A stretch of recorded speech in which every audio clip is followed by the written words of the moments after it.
So I'm going to be making DanTDM a brand new hidden staircase so he can use it on his Shady Oaks SMP. If you didn't know, DanTDM actually made an awesome hidden staircase that looks like this. It's pretty cool, but it has a lot of flaws, and from a redstone perspective, it looks pretty bad. So I'm going to be completely recreating this from scratch. On top of that, I'm also going to be setting a time limit for myself, and I'm going to have 5 hours to complete this. Now, 5 hours might seem like a lot of time to you, but in the world of redstone, that is only a fraction of the amount of time that you really want to be spending on a build. The reason why DanTDM's contraption is so bad is because, number one, only 4 blocks are being extended down into the ground. This means that you constantly hit your head on this block as you enter and exit the base, and overall this makes for a really annoying gameplay. So in my design, we're just going to be completely removing these blocks and getting them out of the way permanently. The second reason is that this design is not infinitely expandable. Infinitely expandable means that if you wanted to, you could extend this staircase all the way down to bedrock. In DanTDM's design, this does not allow for you to do that because it has a block right here. So in my design, we're going to be removing this block and pushing the whole staircase back 1 block to make this staircase completely infinitely expandable. So now I've kind of outlined the standards of how this staircase is going to function, so let's go ahead and start building it.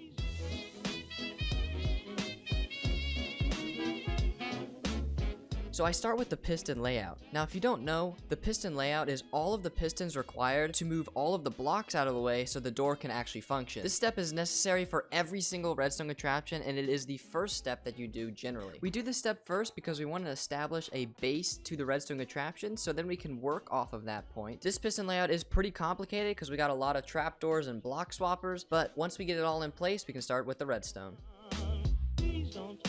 So the next step is the meat and potatoes, the redstone. The redstone takes up about 95% of the entire building process. This is simply because redstone is pretty difficult. You have to find creative solutions to problems that might not even exist yet. So the side that I'm working on right now is the green wool circuit, or the right side block swapper. Now this is extremely important because this is actually moving the floor blocks in position so that these pistons in the center will pop them up, creating a flush floor. Now this green circuit also works in conjunction with this bottom white circuit. This white circuit is controlling which one of the middle pistons are being fired to push up either the floor blocks or the staircases. So now what I'm working on is this blue circuit, and I'm basically just copying the green circuit and flipping it over to the left side, except for a few minor tweaks and changes with the white circuit interaction. So that's basically what we're doing now, and let's move straight on to the side circuits.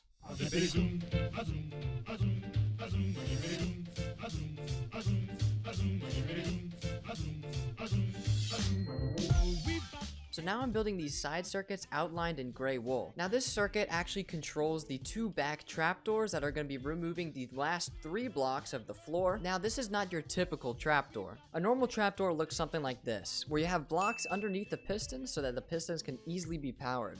But unfortunately, we have staircases in those positions, so this design isn't going to work. Instead, we used this design. This is a new modified version, and it works something like this.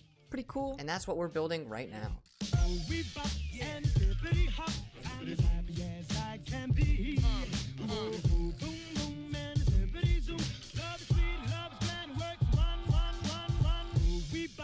Now all we do is just replicate the same thing on the other side, and then we're done.